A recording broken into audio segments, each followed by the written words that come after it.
Thanks. Where do you see that?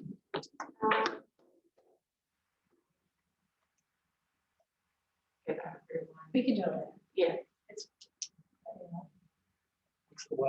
Edit profile picture under the ellipsis. I'm sorry, on your photo. She's going to give everybody family plus all of our attention. Just down the public. Down the public, it should take you right in. Okay, thank you. Yep. Please. Of what? Okay.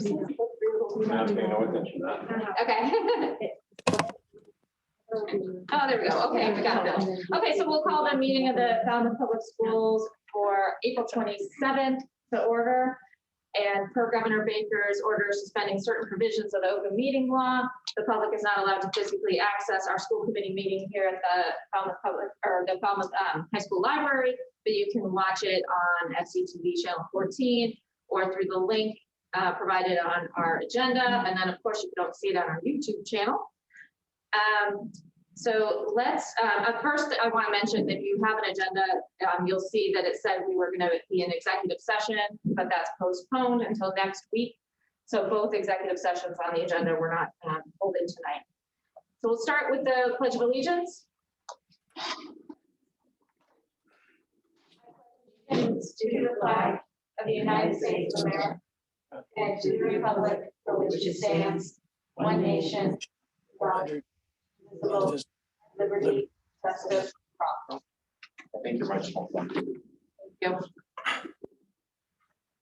Do we have anyone making audio or video recording of our meeting today? If you can raise your hand so I can notify the public as required by the open meeting law. Just by clicking on the raise hand button. Oh, they come to the top. Okay. Natalie, will you read our mission statement? Certainly. Thank you. The mission, the Falmouth Public Schools creates world-class student learning experiences. Our Clippers are empowered to pursue their goals with curiosity, integrity, and resiliency. Vision. Clippers are creative, inquisitive, and engaged learners who participate in their community as socially responsible citizens. Clippers effectively communicate and solve problems that impact the world around them. Thank you so much. You're welcome. So we'll start with public comment. Members of the public are welcome to speak about items not on the agenda. Comments are limited to 2 minutes in length, and due to the open meeting law, we cannot take action on public comment.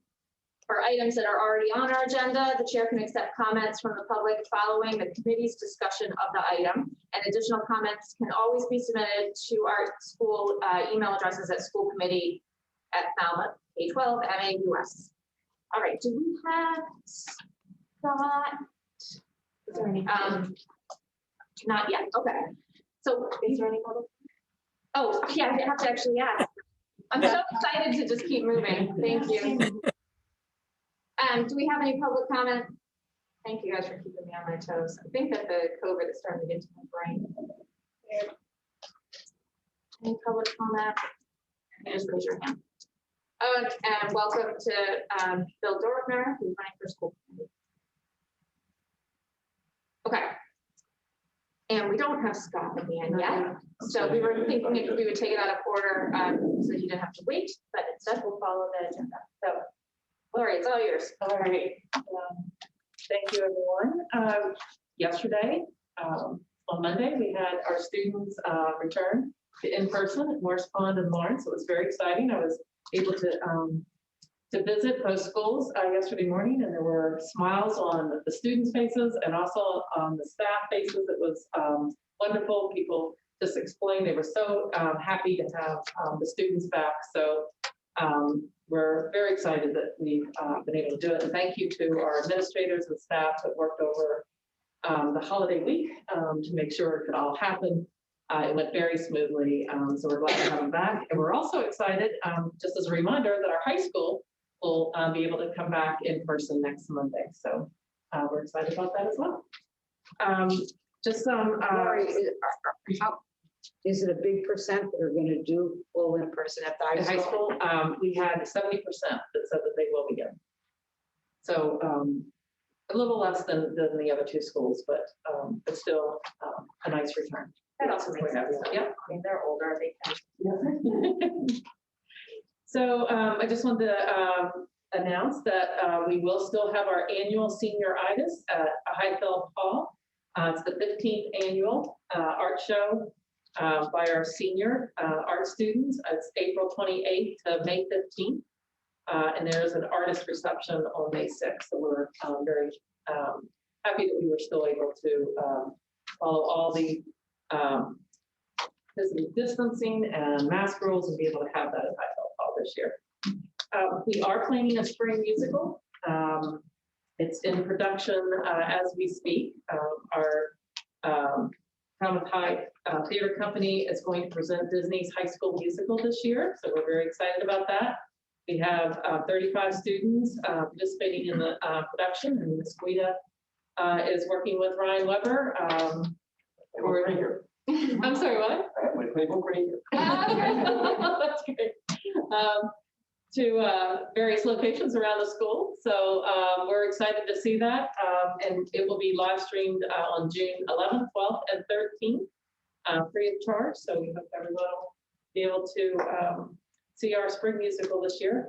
Here the kids are having fun. And that's good. Speaking of students that have been really happy are those that are participating in our sports. We just finished up fall 2 last week. We had 5 sports and 7 teams that competed. 125 athletes participated, and we are now starting tryouts for the spring season. We have 8 sports and 11 teams, and 220 students registered. So we're excited the students can participate in that. And we also have students that participated in our annual Quills and Quotes production that will be released on Friday. So again, this year, the video premiere will be Friday, and so we're very excited that we have students participating in that as well. So the next thing I want to announce that was just announced this morning, that's very exciting, is that Falmouth High School has been named one of the best high schools in the United States. The U.S. News and World Report does high school rankings, and Falmouth High School was ranked. There were 17,800 public high schools. We ranked at 2,070. We were in the top 11 to 12% of the high schools across there. So that's extremely exciting. In Massachusetts, Falmouth High School was ranked 85 out of the 348 high schools. And in Barnstable, we were ranked number 2 out of the 12 high schools that were mentioned. So I'm sorry, 11 high schools. So we were 2 out of the 11 in Barnstable. So very exciting, and I just wanted to share that great news. We'll actually be able to share more out that one. Yes, John. Lori, I think it bears noting to repeat that. I mean, because I got a handle, I just want to make sure, and it's, kudos to you and everybody involved, the teachers, the support staff, everybody, and our school committee members and the kids, most importantly, who are the ones that are ponying up the score. So the U.S. were 2,070 out of 17,270. Is that right? It was 2070 out of 17,800. 800. And then in Mass, 85 out of 348. Correct. And then in the Barnstable, number 2 out of 12. 2 out of 11. Sorry. 2 out of 11. I had to relook that. It's 2 out of 11. I did say 12, but it's 11. All right. No, excellent. Thank you for sharing. Yeah. And we celebrated No Guff, and a very exciting video that I'd like to share with everyone. If we take a few minutes to watch our No Guff video for this year, this is our 20th anniversary, and we'll also see the student awards at the end. Get comfortable, because if you haven't seen it, it's long, but it's worth it.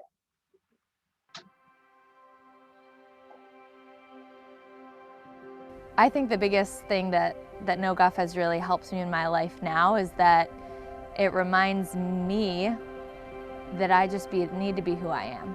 It's not talking behind each other's backs, it's supporting your friends.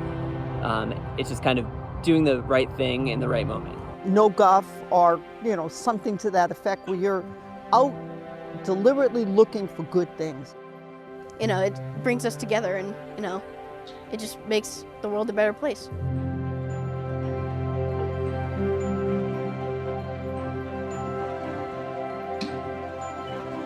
There was far too much conflicts between students in ways that went unresolved. I remember sitting with some students in my office. At the time, talking trash was a popular expression. One of the students said, well, gee, my grandfather used to say, don't give me any guff. And I said, gee, my father used to say that to me all the time. And it was back talk. In other words, say something, and if I made a sarcastic remark, that was guff.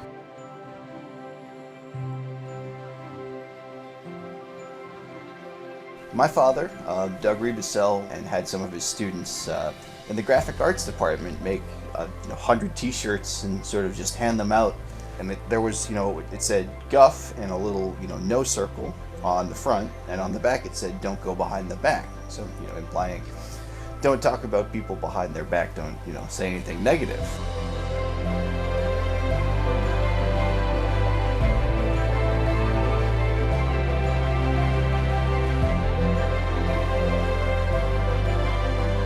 The next year, we started the student awards where kids voted for their peers, for the kids that didn't talk negatively about anyone else. I gotta say, for 19 years that they did that, they always seemed to pick the right kids. A lot of times these aren't necessarily the kids that are the most well-known or popular, but by and large, they all have that quality of being careful about speaking negatively.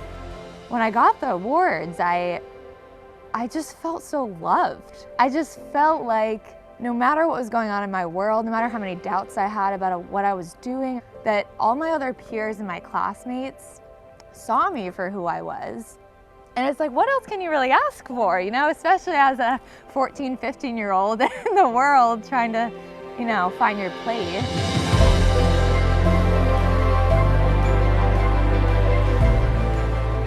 VIPS has been involved with No Guff the last 10 years. It's a great concept, it works for everybody, and why not bring it out into the community as well? So that's how VIPS really got involved and has stayed involved. And then a few years ago, we decided it would be fun to recognize someone in the community who really exemplifies the No Guff spirit. So we created a No Guff Community Spirit Award. These are not people who are promoting themselves. They're just sort of good, friendly people that are always doing something for others without anyone knowing about it. That's what No Guff does, is it focuses us on looking for the positive. Because the negative is always obvious. The positive is what you've got to look for and accentuate and reinforce. There was also an opportunity to work with Brian Switzer and Ann Goulart over at Morse Pond School, and they produced these awesome videos. And one of the really nice things is when social media got to be a thing, we were able to share those videos with everybody. So it went even beyond Falmouth.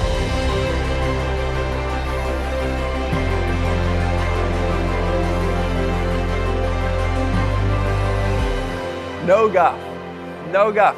That in any other town in the state might not mean anything, but here in Falmouth, we own no guff. No guff has lasted more than 20 years in Falmouth because at base, it's what we should do every day. As thumpers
was so good. Yeah, I know, right? Yeah, a little teary-eyed. And it's so nice that at 20, even though it's not a normal year, that we could still honor the 20th anniversary. It's such a great video.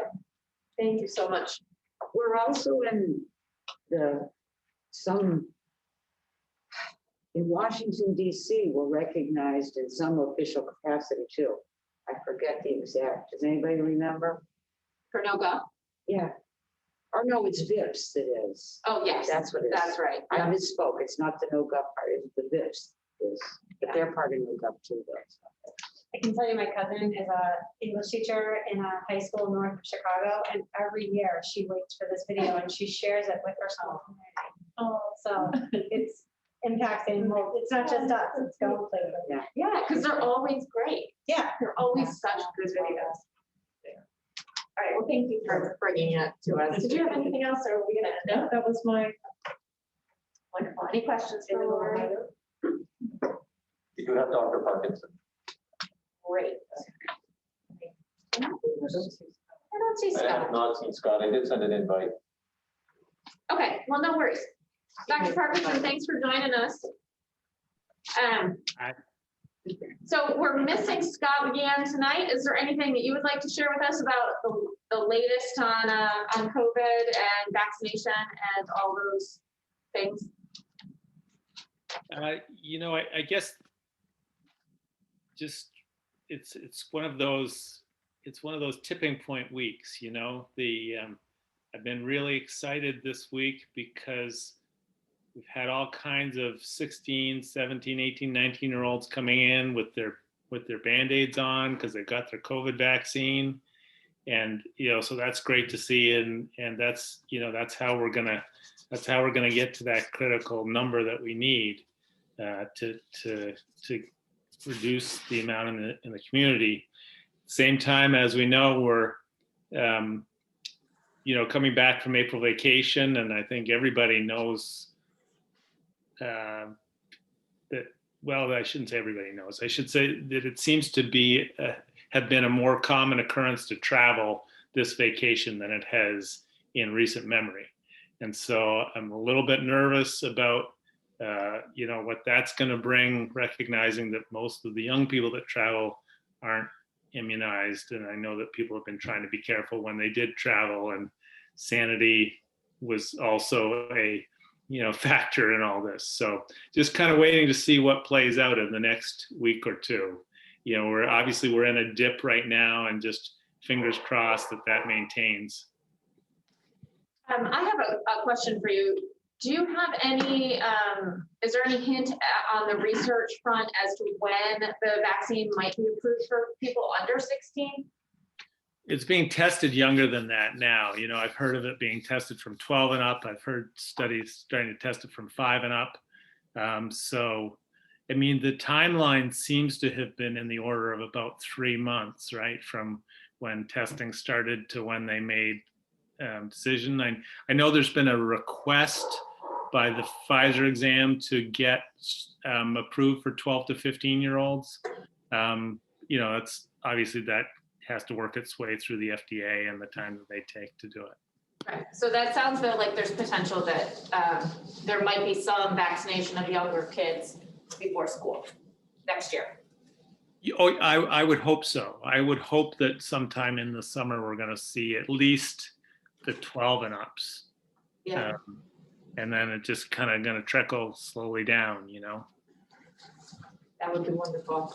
Does anybody have questions for Dr. Parkinson? Lori, did you have anything that you wanted to add on the COVID front?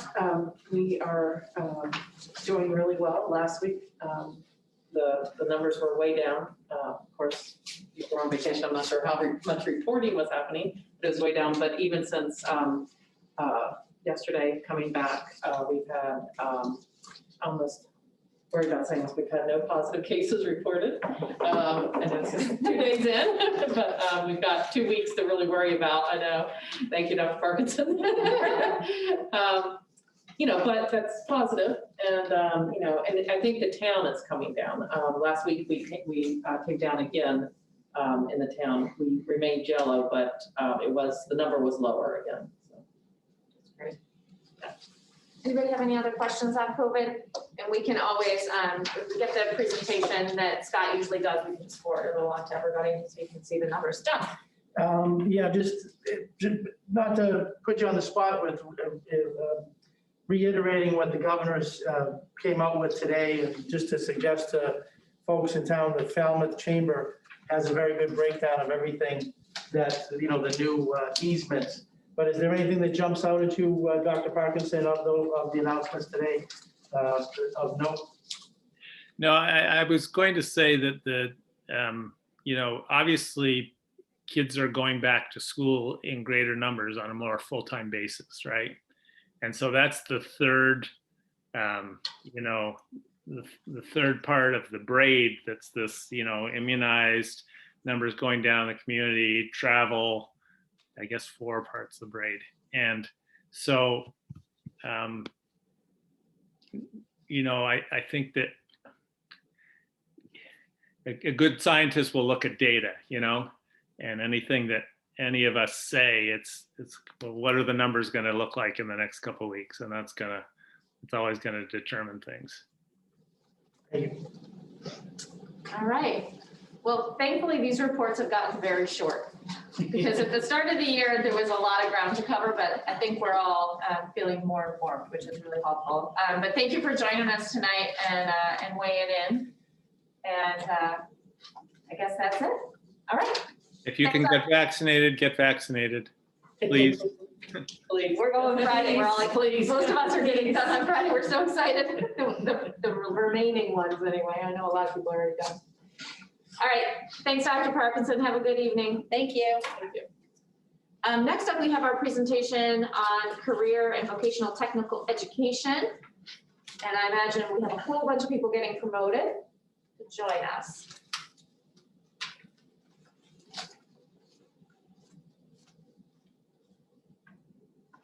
Oh, Mr. St. Julian's got the image. He's got the no guff picture.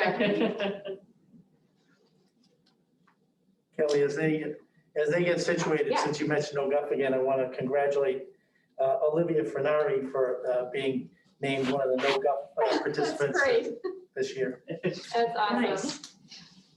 So after her mother, right? My mom used to say that all the time. No, that's really. Mr. St. Julian, are you leading the presentation tonight? Yes. My name is Henry St. Julian. I am assistant principal at Falmouth High School.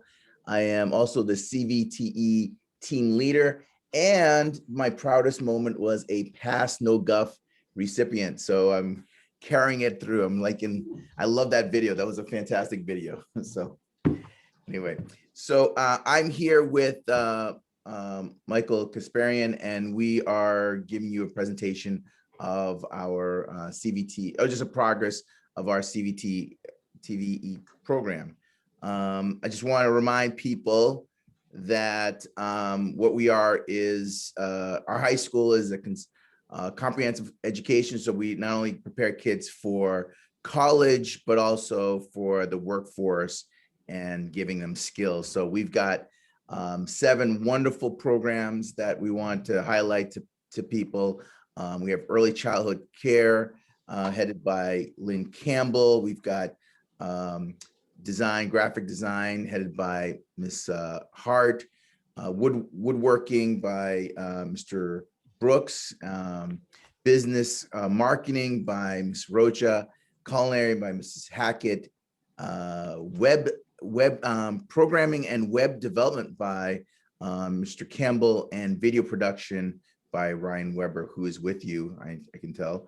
Yes, because it would not be live. We wouldn't be able to pull it off, I don't think. He is a valued member of our team. So we get together. This year has been definitely a hard year with COVID, just like last year. So we had a lot to do.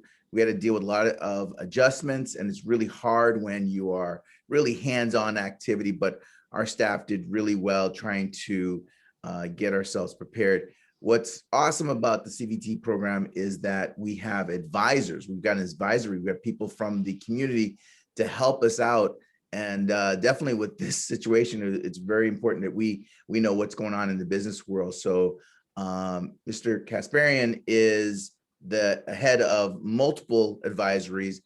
He heads up the business marketing business program, but he's also representing all the others. So I want to give him the floor, and he can let you know what we've been doing. So Mike, are you there?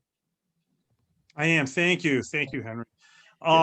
So thank you, everybody. It's been a real pleasure to work with Henry and the rest of the staff. And coming from a business background, it's really important to me. And having a wife as a teacher at the high school and 2 students, one graduating this year, the younger one, having a great experience there. It's been wonderful to see this program kind of flourish. I've always been someone that has really very strongly believed that high school is difficult enough without kids feeling the pressure of having to go to a 4-year college if that's not in their orbit, or waiting a while, and that there should be some type of training for kids to go into the workplace to be able to make a really good living. And I hate to see kids leave Falmouth to go to Upper Cape Tech, which does an amazing job. But it's nice when they can be in school with their peers and the kids that they've gone to school with. I think one of the most wonderful things we have in Falmouth is that these kids start in kindergarten and they start socializing with each other, when they get to Morse Pond, which is really pretty amazing, 2 years before junior high. So, you get 2 years at Morse Pond, 2 years in junior high, and then it's really nice if they could continue. So, the short-term goals of the CVTE program at this point is really kind of getting back to normal. Cooking, again, back in the kitchen, working in the wood shop, and doing those things that really were not able to be done because of COVID. The marketing program was able to do a little bit more because of Zoom and that technology, and there were guest speakers that came in. There are people from all over, Jennifer Edwards from the Falmouth Road Race, Karen Ronaldo, an artist, Stephen Peters, who is a marketing professional, and the list goes on. A lot of people who really jumped at the opportunity. The long-term goals at this point is to design and hopefully introduce a CVTE kind of teaser program, if you will, or a sample program to give the students an opportunity to explore what other options there are, and that they may want to delve into a specific area, the ones that Mr. St. Julian had talked about earlier. Wow, there's an opportunity for me to pursue a career in one of these other 7 areas. One of the other long-term goals, which was kind of a priority, would be hopefully to try to get a department chair to actually lead this effort to, create a larger program that kids can take advantage of. And then also possibly a summer program where, in between academic years, there can be programs that somebody can say, well, I might be interested in wood shop, but rather than maybe diverting from my regular college preparatory course, maybe I can take a couple of these programs and wow, if I like it enough, I can kind of go into that in the fall. So I think that would be kind of a really neat thing. I think, I've also ended up being a guest speaker for Miss Roach's classes as well. And it's very interesting to get the feedback from the kids when you can get them to talk, right? About how some of them really don't know what they want to do. And when you start talking about options that may not be necessarily running right into a collegiate program, that you can actually be trained and make a good living in a different area, that I think the bell goes off, the light bulb goes off for some kids, and it's a good viable path. So some of the highlights, just want to briefly kind of talk about here in the programs. I know time is of the essence, but in the graphics program, they supported Falmouth High School students with a new printer creating fan boards, promoting acceptance and inclusion by supporting all students as they work in a hybrid model, using graphic software and offering alternatives such as Designer Markets. A graphic student designed the motif of diversity using markers, and this motif was incorporated into the 2021 yearbook cover. Students are making connections with Habitat of Humanities.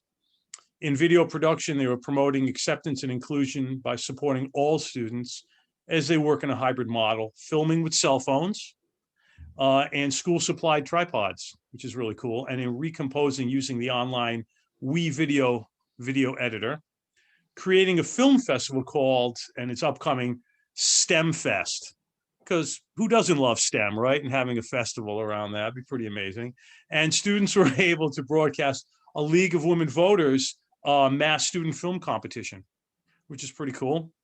The culinary program was able to complete the Serve Safe food handler course to obtain certification. So I think that was really commendable given COVID. They were able to complete that and get that valuable certification.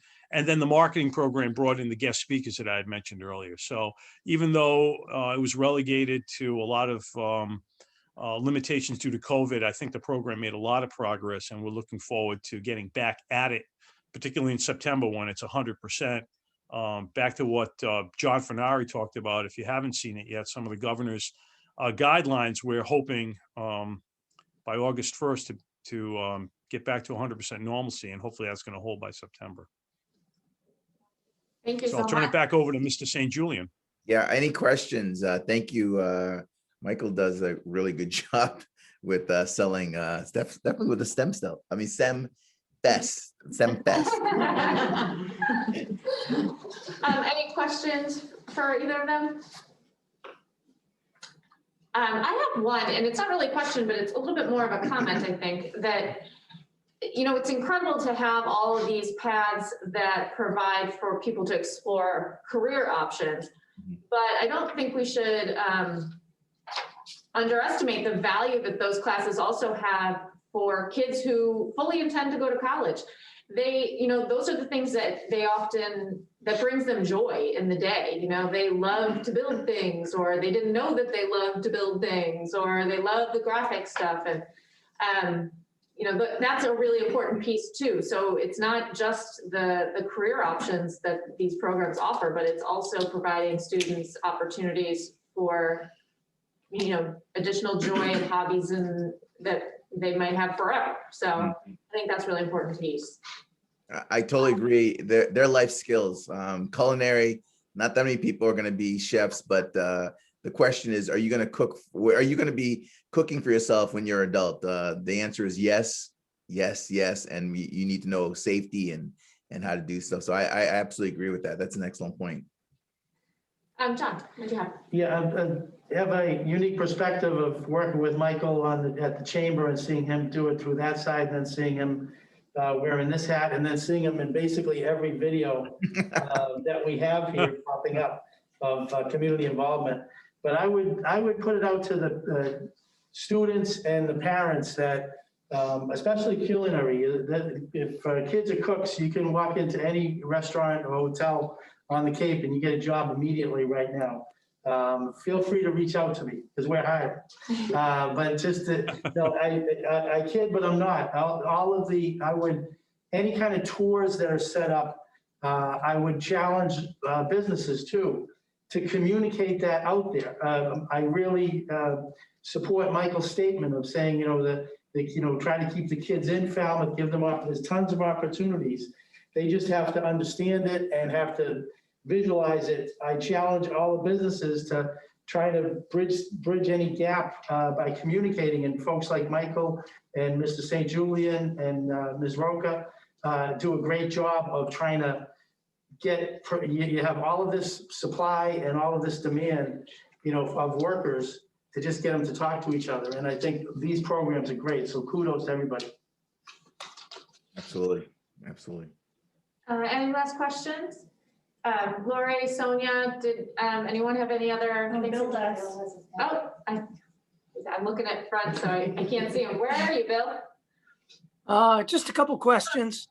One is the mention in the general information was dual enrollment. And my question would be is what percentage or what kids then are off to maybe a 2-year school, some kind of practicum area, community college maybe, what transfers, because obviously we get certified, we may be able to take some credits with us. And do we have a partnership with certain colleges for dual enrollment? And that's my first question. The second question would be, this program I think is excellent. It reminds me of when I was a principal 100 years ago, when we had the old tech prep program, where it was actually funded in part by the state and federal. I don't know if this program gets additional funding through the state, through the feds, because obviously kids are certified and kids take tests. So those are two questions that I kind of have. So the first question, which is, we do have articulation agreements with community colleges, and we're continually trying to get relationship with the state colleges. That's one of our tasks to do that. So the students, sorry, they will, if they go through our pathways, the two-year pathway, then they can take that, they can whatever school they go to, they can get some credits if we have a relationship with it. So definitely community colleges, and we're working with the state school. The second question was, oh, I lost it. Additional. What was it? Any kind of like federal or state. Oh, absolutely. Yeah. So all of our programs are under the Perkins grant, and that's a federal budget. And so we put out a budget, and we get assistance from there. Two of our programs are Chapter 74, which is a higher order from the state. So they have more restrictions and stuff. So graphic design and early childhood, they're Chapter 74. So that's a higher standard, and they get additional funds. So that's what we have. So we're very happy that we get these funds from the government, and they're supplement. They're not, they don't sustain. So that's why we're here with you, is that we have supplement funds from the state and the federal government, but we definitely need just continual support from this school committee to make this program better and more. We really want to make sure the kids see that this is something, what am I going to do after high school? This is where you go. You start looking, you're tinkering. And you may not go to particular programs, but they give you some skills to help you later on. So that's our goal. Excellent. Thank you. Sonia, I see you're off mute. Did you have something you wanted to add? Yes, thank you.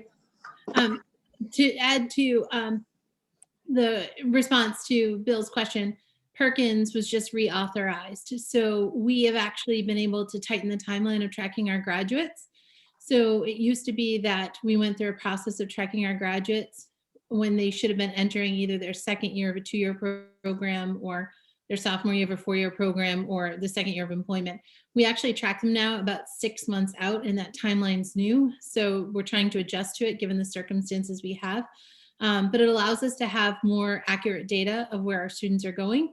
And then to add to Henry's point around the 2 Chapter 74s, those 2 programs are certified in the same way that a program at Upper Cape or Cape Cod Tech is provided to students. So it does create that sort of accelerated path into the students' either world of work or world of undergrad, with between 1 and 2 courses being able to be granted for credit. And we also, in our graphics program, we're in the process of renewing an agreement with New England Institute of Technology, which actually can reach into a 3rd course, depending on how many independent projects the students completed.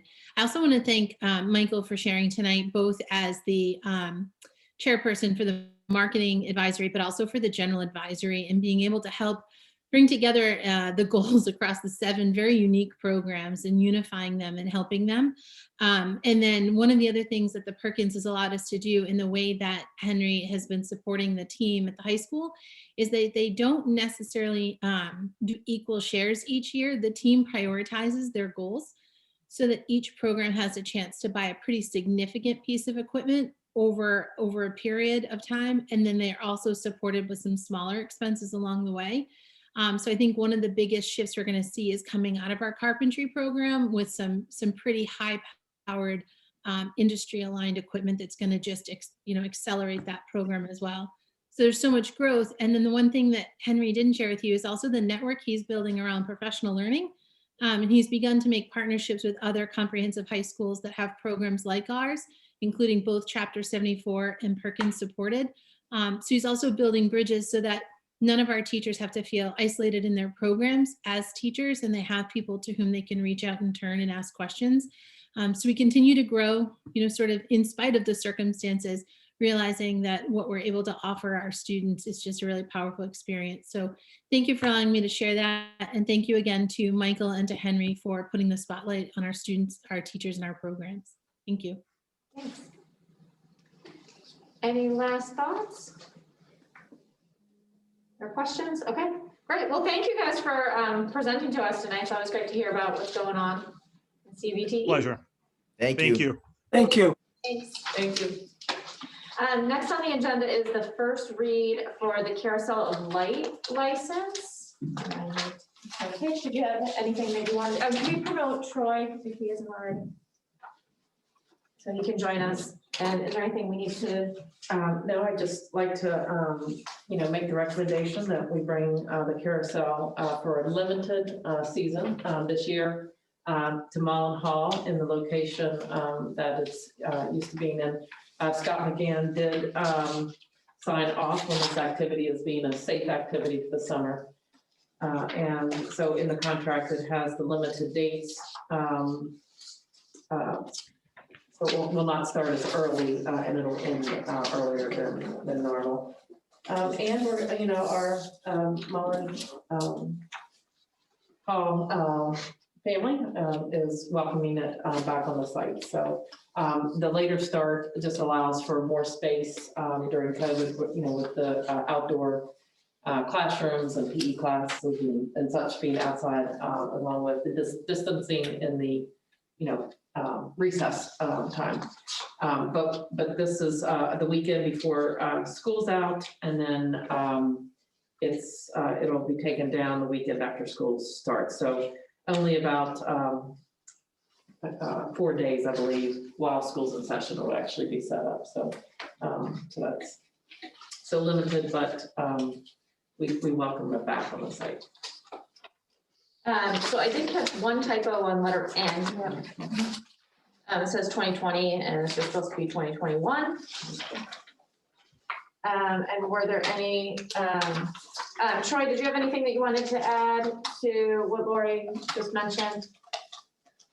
No, thank you. Other than just that we're very, very excited to be back and to reiterate what the superintendent said, that I did have a lengthy conversation with the health agent, and so we'll obviously stay in contact with the superintendent and Scott McGann, and should this move forward as we get closer, we'll ask him for whatever protocols he'd like to be in place, and we will obviously comply. But we're very excited to be back. We think this is a great statement that the community is moving forward, but we will obviously take any and all precautions.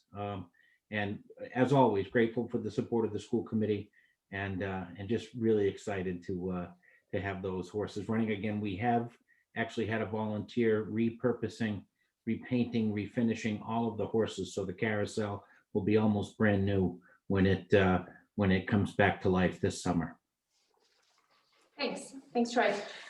Question, this is just our first read, so it's going to come back to us again, so we're not voting on it tonight, but are there questions or comments about the license or questions for Troy or Lori? Oh, sorry. No, just so the clarification, Laurie, on when you're saying the day set up, when is the actual last day of school for this? If you could remind me on that. It's the 22nd. Okay, so I believe it's that Tuesday. Okay, so it's like 4 days. Yeah. Now, on this one for Mr. Clarkson, when will the actual setup take place? Based on the conversation that we've had with the superintendent, the setup would take place that weekend of the 19th. So we likely would not operate, but use that time to just set up, and would begin operations on July 1st. Okay, thank you.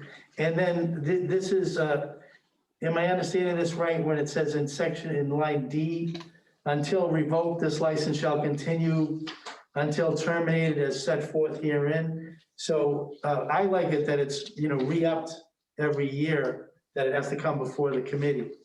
Is this negating that traditional thing? No, not at all. That's standard language that I believe has been there since the beginning, so that it just reinforces that a license is revocable at the will of the school committee. But we do anticipate that as many years as we continue, we will return to the school committee and request the issuance of the license.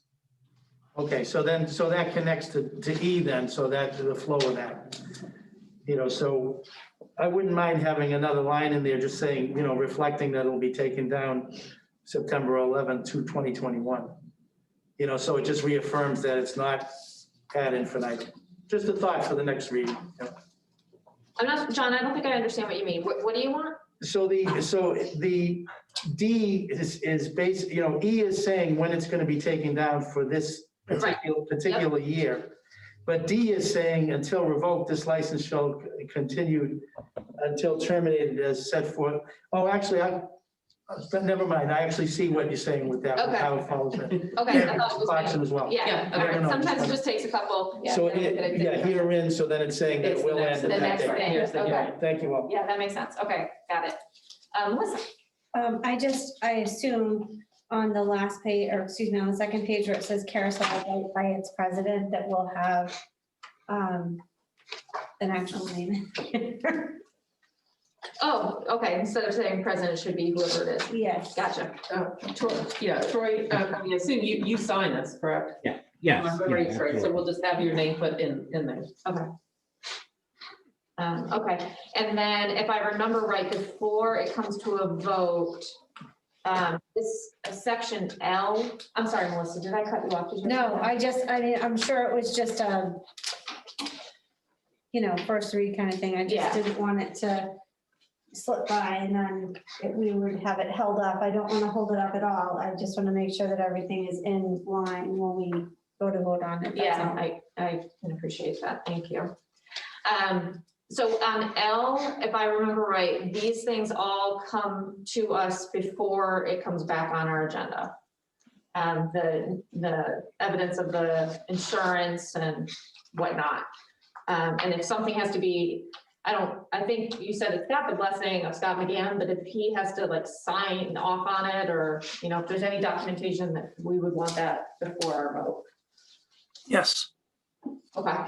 So do you want something in writing from Scott McGann? No, I just don't know if he, I don't think it needs to be something, I don't think he needs to create something, but if he has to go through a process. No, he doesn't. Okay. He just listens to the plan and approved it. Okay. I talked to him. That's fair. But these things definitely, the evidence of having all that And insurance then on as file. well as the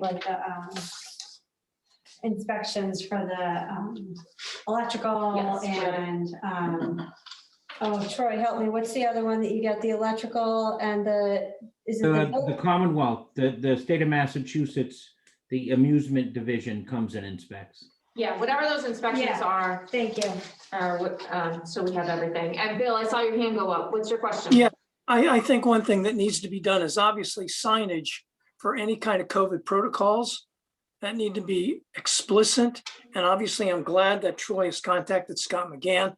I just think the world of Scott McGann. I think he's done an excellent job, but I think that articulation needs to be brought to us right up until the beginning of it, because I think we need to know the protocols. And again, I think signage would be very important in this as well. Thank you.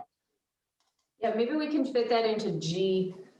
Yeah, I just wrote that, but just for clarification, because even the governor making new announcements today, writing it in, we had written it in 2 weeks ago. By the time July hits, the protocols can be different. Yeah. So we didn't do the specifics.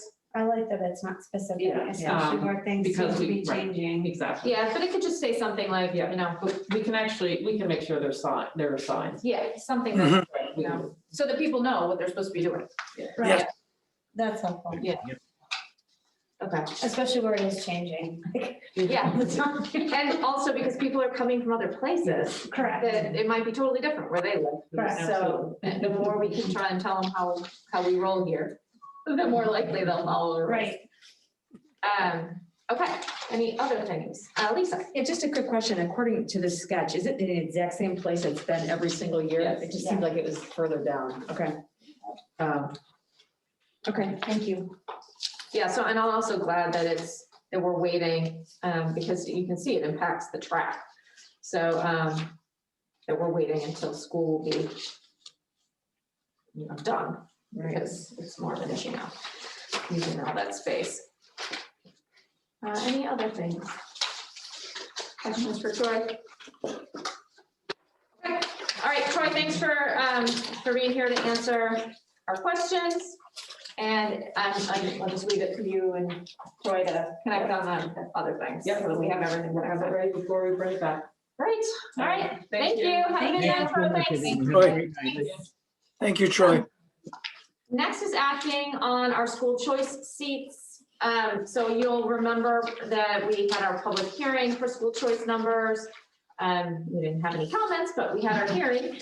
And so today we are acting on the same numbers that were presented before, but with, I think the only change was before our public hearing was to include the comments about that this is the health and safety aspect of it because of COVID for next year. Joan, is there anything we need to know?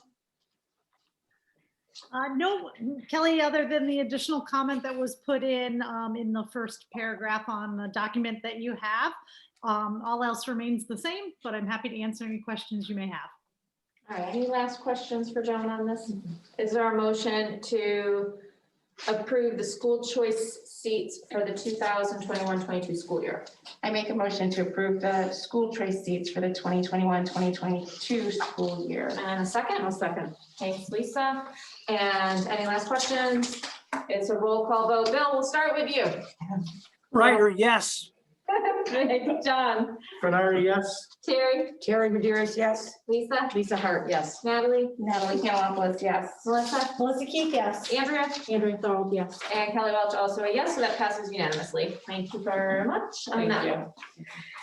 Next up is acting on the 2022-23 school year calendar. And so there, as you saw in the email that I sent, there was one edit after our first read, and it's not even on the calendar. It's on the second page that just lists the holidays. So as we know, the town is taking up the renaming of Columbus Day and moving toward calling it, I think, Indigenous Peoples' Day is what's being proposed, and the select board has recommended that town meeting approve that. So that'll be taken up in June. Normally it would already be done by now, but town meeting was crazy and we have had half of it and we're having the next half in June. So the change is to prevent us from having to come back and re-vote this piece and rename Columbus Day should the town choose to start calling it Indigenous Peoples' Day. So right now it just says no school. So either way, the calendar will still stand as a day off, but with no name on it in case the town votes that way. So that's the only edit, I think, right? Yes, that was the only edit. And yeah, so any comments, questions? John? Yeah, I have a comment, as I had shared in the email when you had sent this, Kelly, was that I don't think this should have been done as an edit by yourself unilaterally. We had a sample calendar that we presented to the public in the public meeting. We had discussion on it. None of this was said. Then you arbitrarily did it yourself in between meetings.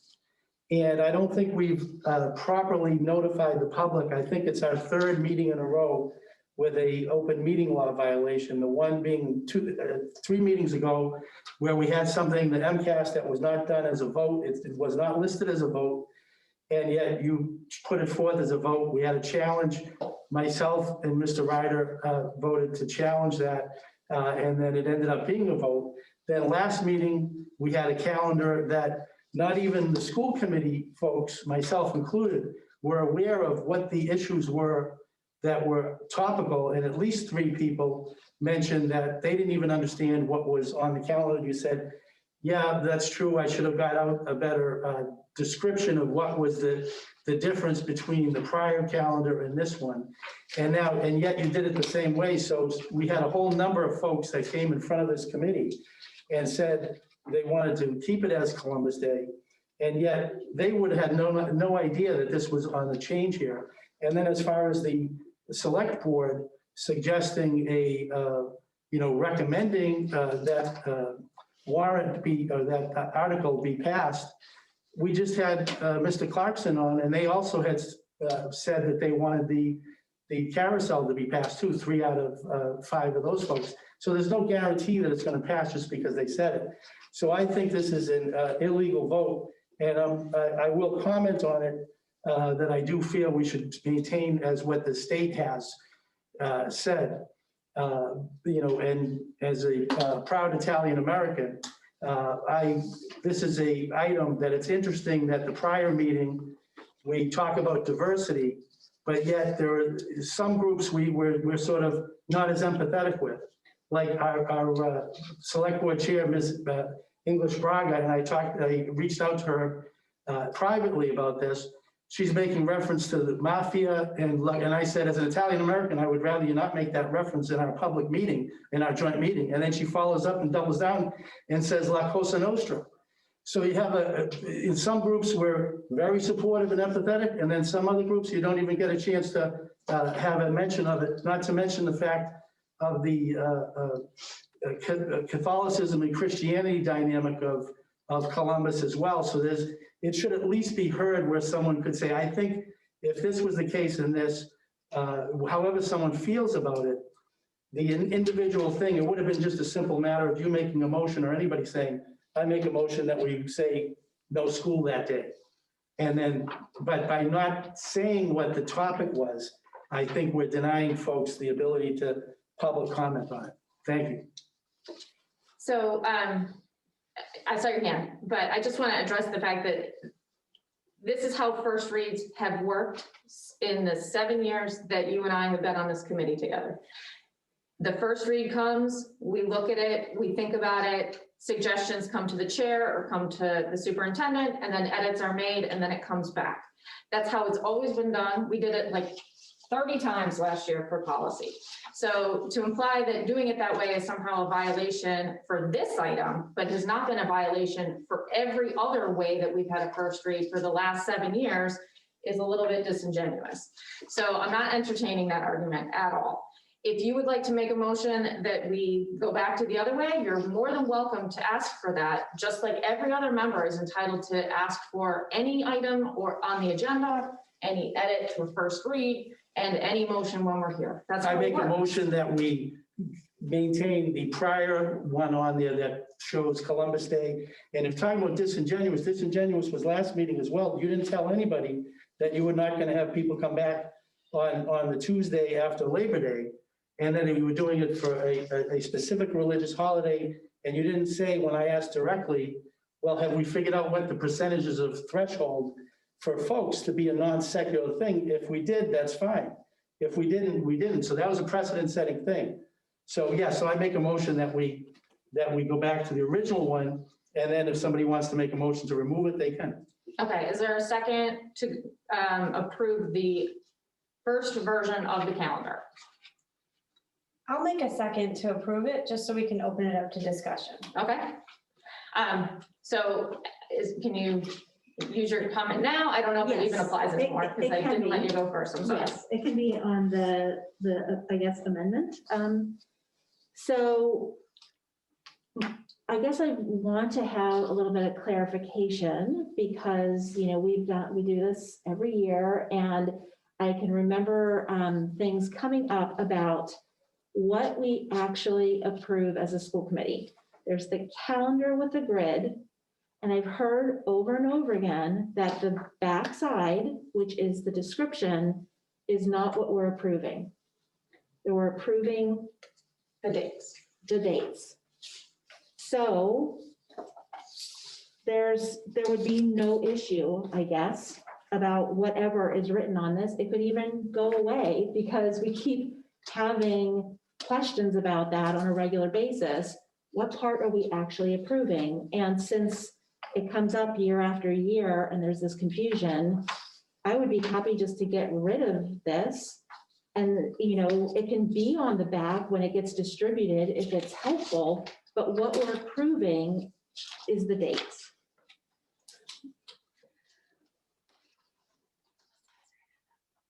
Yeah, I'm trying to look to see what else is on here that we, I mean, because there's more than just the days. So I just want to take a second. But I guess the question is, what's under our purview? What are we supposed to be approving? What do we have say over? Like I'm saying, it doesn't mean that there's not important information on here. Right. Yeah, I mean, you're making a good point because I think the last time we voted the calendar, we didn't even have this page. Last year, we didn't even, if I remember right, we didn't have page 2 at all. We only approved the dates. Okay, let me think on it. Yeah, Melissa. So thank you, Andrea, for reminding us all that we approve the grid and that the description came along after the fact. And I remember when the description came along after the fact quite well for a variety of reasons. One, because it was the year that we voted to have Good Friday removed from the calendar, like saying the words Good Friday. I completely understand how that has to be in a public school. It still stings, but it is what it is. Circling back on what John said, excuse me, backing up to that, this was a compromise that we put in place, having the descriptions of the days. Instead of just saying no school, Good Friday, no school, it said no school on the grid calendar, and then we had the descriptions, and that was a compromise that we had made during that time. And then moving forward, getting back to what John had said, that just having no school across the board and not having a description, I'm not entirely opposed to that. And then to really bring it home, why have the description at all anymore? It just seems to every year come up as it turns into a thing. Mm-hmm. And it doesn't matter what it is. It was Good Friday a couple of years ago, which again stings. Now it's Columbus Day. It's stinging a committee member. What's it going to be next year or the year after that? Well, I appreciated the compromise a few years ago. Maybe perhaps we just get rid of it and we just have no school, or maybe we have a link on the back. I don't know. I don't know what the right answer is, but this isn't it. We can't do this dance every year. We can't do this every time and again. And we have to think about tomorrow. So, yeah, well, so just for clarification, so you're just proposing that we just do this and lose page 2? I think so. I mean, I just wanted to make sure I got what you were because saying. Yeah. this is even like a watered down version of what we had sort of compromised on years ago. Like we had many other, it wasn't just the days that we had off, it was. We had a list of, in the religious and cultural holidays, we listed them all. We really did. We had like every religion and. Right. And I don't know if that's the right thing. I don't know what the right thing is anymore, but I just know that this isn't working. No, that's fair. The distinction is this is an actual state holiday. We're a public school and it's a state holiday. If Massachusetts decided to change it, that's a different discussion. But we're a state holiday. We are in the state of Massachusetts. And we're a public school within the state of Massachusetts. Very different. That's a different. Yeah, I get it. Right, but if the town changes it, then we have to change it. We're not, we fall within the town. Just like all the other school districts that have changed it to Indigenous Peoples' Day because the town that they are in, or just they choose on their own, have moved to calling it Indigenous Peoples' Day. But that, I think that we're talking about two separate things right now. But to preemptively do that before the town does it is not. Well, we're following not. the town. We're just saying, we're not calling it. Bill, hold on. Lisa's next and then you. I'm going to jump in here and agree that the second page, I think, is just a duplication of the actual, down at the bottom here on the right of the actual calendar, we already have the little symbols that show what it is. And it's very clear that it says seasonal recess / holiday, and that's the blue square. Doesn't have to have a description of what holiday it is. And there's no need to have this second page because we already have the descriptions on the first page. So I agree that I don't think it's necessary to have the second one at all. Bill? One of the things that concerns me is John makes a great point. And until the community decides what direction, I would think this might be able to be tabled until that point in time. The other thing that I'll bring up is, I understand this is state affiliation public schools. But if I do the percentage of funding, and I hate to bring this up, funding, but the reality of it is we get funded many more dollars from the town versus the state. What I think is the state gives us, I think, I'll say $8 million. We have a $50 million budget. So I would think if the town says we're going to change it to indigenous, then I think that's what we would do. But to me, I would want to table that to see what the community is going to do prior to us. The way it's described, it is tabled. There is no name given to that date on the back. It says no school. So we did already table it for a name, from the way I interpret it. And one thing I don't like being thrown around is that we break open meeting laws and that we, by having discussions or whatever. All I can say is I know we put one heck of a lot of energy into covering everybody's religion that we can, everybody's backgrounds that we can. And by going in that direction, we get blasted if we miss something. So I would say blue squares, no names. That's what I would say. Okay. Any last thoughts? Okay, so right now we have a motion and a second to approve the last calendar that we had at our last meeting, which would be both sides, because that's what we talked about. If we want to vote that yes, we can vote it yes, or we can vote it down, and then we can go with Melissa and Andrea's proposal to just ditch the second page altogether, and we can make a whole new motion and start all over again. So let's vote first on accepting this as it was presented at the last meeting with two sides. And clarification, so everybody knows what they're voting on, including the reference to Columbus Day, correct? Right, it would be exactly what we I had just last want time. everybody to know what they're voting Yeah. on, if you understand. Okay, last thoughts on that vote. Here we go. Bill, you're first, roll call. Review it one more time and what we're voting on, please.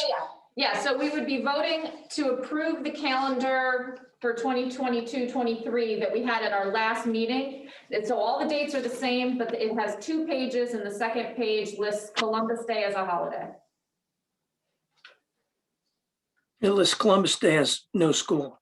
It would say Columbus, it would say December, or October the, whatever, what is it? 10th? October the 10th, Columbus Day. I'll abstain. John? Fenari, yes. Terry? No. Lisa? No. Natalie? No. Melissa? No. Andrea? Andrea Thorold, no. Kelly Welch also a no, so that fails. Do you want to make a motion to do what you said, ladies? Yes. Okay. I'll make a motion to approve the 2022-2023 calendar that is in our packet, only the actual calendar with the key to the side of it, one-sided. One-sided, no page 2. Melissa, would you like to second that? Because I will second it, and I just want, like, this, the second page doesn't exist. yep, it's going to be gone. It's going to be gone. Just the grid, yeah. So anything that's on there that we actually need to tell our teachers or whatever, we're going to have to figure out a different way, because this is not going to be a thing if it passes. Here. Can I make amendment to that motion? Sure. Could I amend and say, except we will accept names designated by the town officials or the state government? Well, we wouldn't have this page at all, so we wouldn't have any. We don't need names to. at all. So we don't need, because they named them, we don't need to name them. We don't need to name. It's just Okay. gonna say no school. It's just Okay, going to say no school. just be a Okay. blue square. Blue square. Be all it is. Yep. If this passes. Okay. Any last discussion on this? Okay. John? Bill's, we're Roll starting with Bill. Oh, sorry, Bill. See, this is why first? Ryder, yes. John, Fenari, no. Terry, Terry, yes. Lisa, Lisa Hart, yes. Natalie, Natalie Cantalopoulos, yes. Melissa, Melissa Keith, yes. Andrea, Andrea Thorold, yes. Kelly Welch also a yes, so that passes. Okay, so page 2 is forever gone. I'm tearing it out. Okay. Well, I appreciate like the consideration when we tried to do this a couple of years ago, but we can't keep doing this. Yeah, no, it's fair. Okay, next up, routine business. Approving the minutes from March 23rd. Is there a motion to approve? We have 3 sets because we had an extra meeting in there. And our last meeting was so long that we didn't approve minutes. So that's why there's so many, in case you're wondering. Approval of the meeting minutes from March 23rd. Is there a motion for the 23rd? I make a motion to approve the meeting minutes for March 23rd, 2021. Natalie, and is there a second on that one? Second. Lisa's got a second. Any comments or did you catch anything? Yeah, I have a comment. John? Yeah, on the third paragraph from the bottom where it says about the MCAS resolution, From the bottom. Mr. Fenari stated that he does not think and this is what I aforementioned a few minutes ago. Mr. Fenari stated he does not think the school committee should vote this evening. I think it warrants to say because it was not listed as a vote on our agenda for the public. Hold on, I'm still looking for it. I was on the wrong Gotcha. page. Page 2. The second page. Oh, Mr. Just the Fenari, third I got it, paragraph up on the Yep, bottom. so it says, Mr. Fenari stated he does not think the school committee should vote this evening. It should note the reason why is because it As was it not didn't say listed as a that. vote on the agenda item. So the public didn't know it was a vote. However you want to rephrase that. yeah, so I'll just add to the end, as it doesn't state vote. No, we don't say vote. What do we say? Act. It's accurate. Act Got it. on our agenda. Okay. Any other things in this one? Okay, so it would be a vote to approve the March 23rd meeting minutes with the edit to add, as it didn't state act on our agenda, in that third paragraph on third to last paragraph, page 2. All in favor, and Bill, you're first for a roll call. Yes. John? Fenari, yes. Terry? Terry Medeiros, yes. Lisa? Lisa Hart, yes. Natalie? Natalie Cantalopoulos, yes. Melissa? Melissa Keith, yes. Andrea? Andrea Thorold, yes. And Kelly Welch also a yes. All right, great. Passes unanimously. Next is the 6th, April 6th. Is there a motion to approve the meeting minutes? I'll make a motion. Thanks, Melissa. Is there a second? Second. I was actually gonna second something. I never. Go for it. No, I'll fine. I already wrote Natalie. Okay, perfect. Any questions or comments on this one? Did anybody see anything? This was our joint meeting. Right, it's a roll call. Bill, you're first. Ryder, yes. John? Fenari, yes. Terry? Terry Medeiros, yes. Lisa? Lisa Hart, yes. Natalie? Natalie Cantalopoulos, yes. Melissa? Melissa Keith, yes. Andrea? Andrea Thorold, yes. And Kelly Welch also yes. That passes unanimously too. And then the last one is the minutes from April 12th. Is there a motion to approve these? I'll make a motion to approve it. Terry, and a second. A second. And Lisa's got the second. Any questions or comments on these ones? Okay, and a roll call again. Bill, you're first. Ryder, yes. John? Fenari, yes. Terry? Terry Medeiros, yes. Lisa? Lisa Hart, yes. Natalie? Natalie Cantalopoulos, yes. Melissa? Melissa Keith, yes. Andrea? Andrea Thorold, yes. And Kelly Welch also yes, so that's unanimously too. Next up is committee member reports and requests or anything that's left over. Anybody have anything to share? Andrea? I'll do that update from the Oh, great, yeah. EA conference, the online virtual conference. And I just pulled out a few of the highlights. It was over 3 days, and basically the way they've done it is all the sessions are available through like July. So you can go back and catch as many as you want to. There were some really amazing keynote speakers. Everything got kicked off with Leslie Odom Jr. So it's not every day that you get to get some information from Aaron Burr.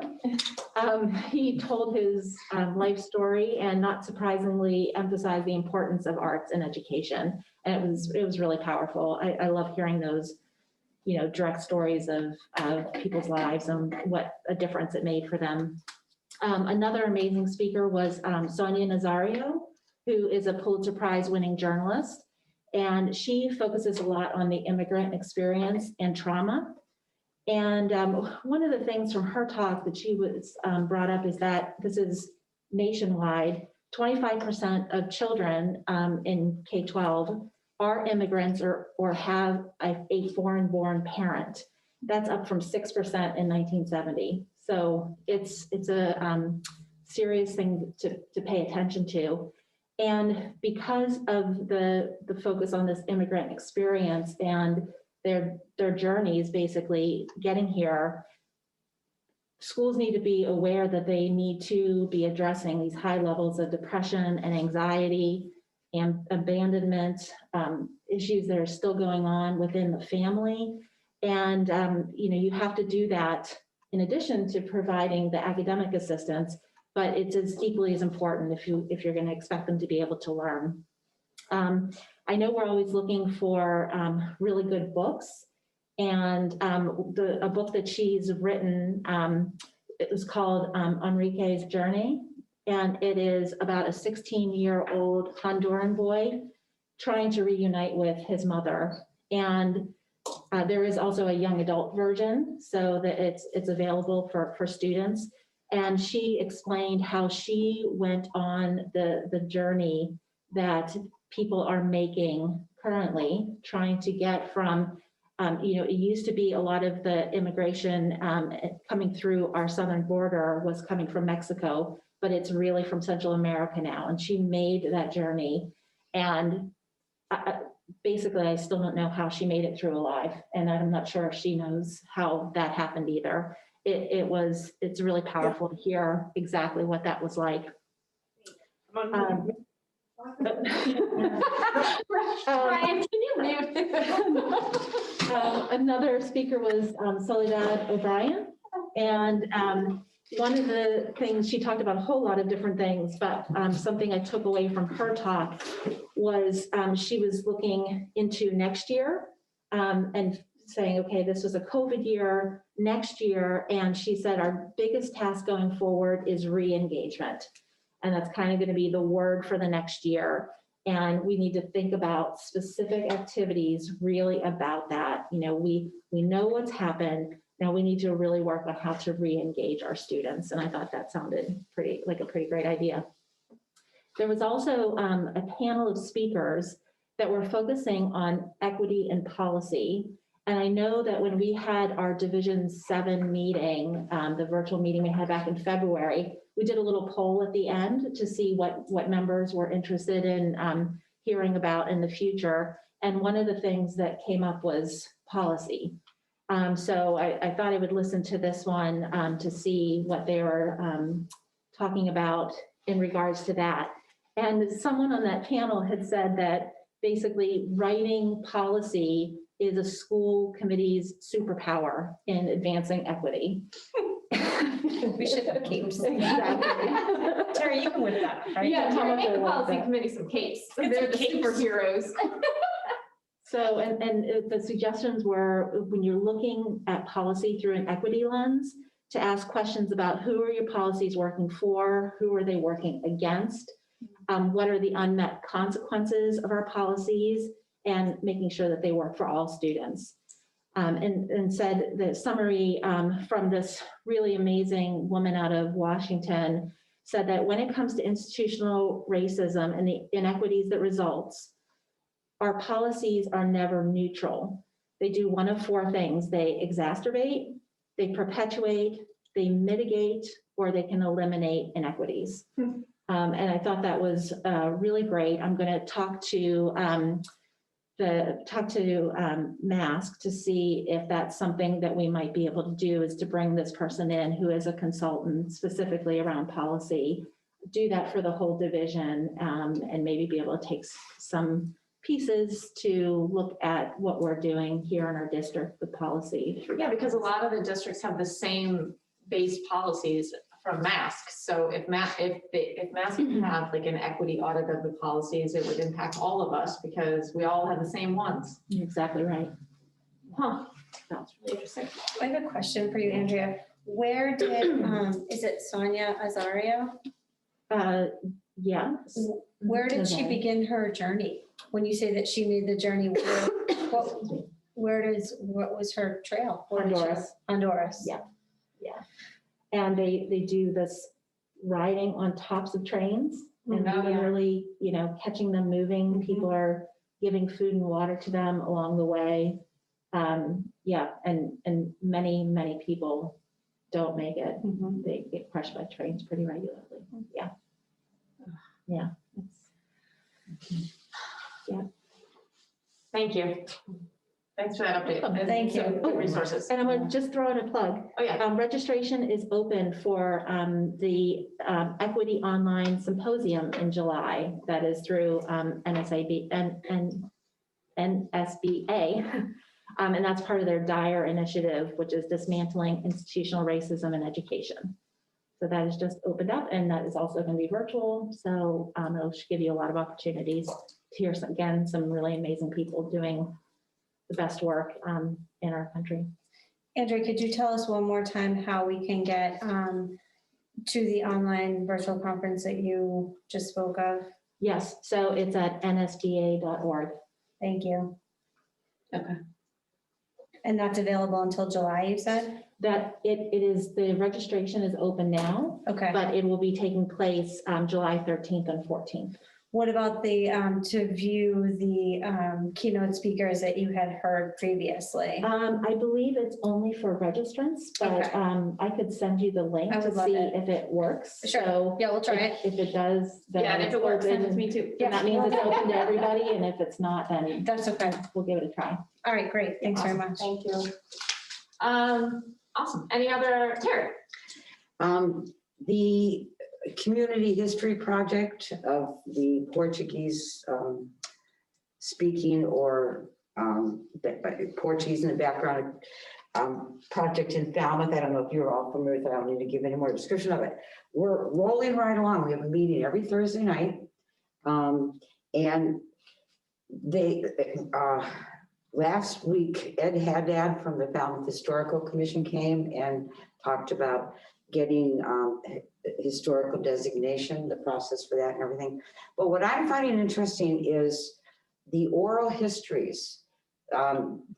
Various members of this group have gone out digging up older members of the community to give, and they're talking about getting them to talk about what it was like to not speak English when you moved to Falmouth. And did you want to give up your culture and blend in, or did you want to hold on to it? It was a battle for people. And I don't know, it's very interesting. I'm learning a heck of a lot. Okay, I'm the only not Portuguese person on the committee too, even though my name is Portuguese. So, I mean, anyway, it's very interesting. And there's going to be an event in the summer. So I'll be broadcasting when that is, so you can go to it. See these, they're making poster boards and PowerPoints and drumming up old pictures they're going to put on display. It'll be a very interesting something that we can all learn from. And I don't know where it is in school at all, right? So we're making connections. We actually have a meeting coming up. I'm trying to think of when it is. Sonia's shaking her head just, so I've got confirmation. I know it's coming up. Yeah. But we've also made connections with just lost what we were doing. Sonia, do you want to add in here? Mike Feeney, and yes, thank you. I'm sorry. I was thinking, well, which department head was actually involved? Yes, and we just talked about that a little bit today. Do you want to add something with that? No, I know that Mike's excited, but I believe our meeting's actually tomorrow. Oh, is it tomorrow? All right. Well, I knew it was coming up on the meeting. That's exciting. All right. Yes. So yes, Mike was very excited after connecting, and so Yeah. we'll learn more after tomorrow. Maybe I'll have something more to Okay, share next yeah, time. so I should probably wait until next week to ask you. Great. Any other updates? I've only got two. One is if you know that you're gonna definitely be away a certain week or at least taking a week off over the summer, if you can let me know, because we need to schedule a retreat, and the sooner we schedule it, the more likely we'll actually all be there. And not that we are guaranteed to be able to do that, but it would be nice if we can figure out a week that no one's gonna be away and try and get that scheduled. And then the other item, you may want to mention it instead of me, but we had talked at our last meeting about having someone from the Wampanoag tribe come and talk to us about the land acknowledgement, and Lori was able to set that up. Yes, I'm very excited. We're going to have some representation from the tribe next week at our meeting on the 4th. And they were very excited that the school committee is interested in this, and they'll be able to come with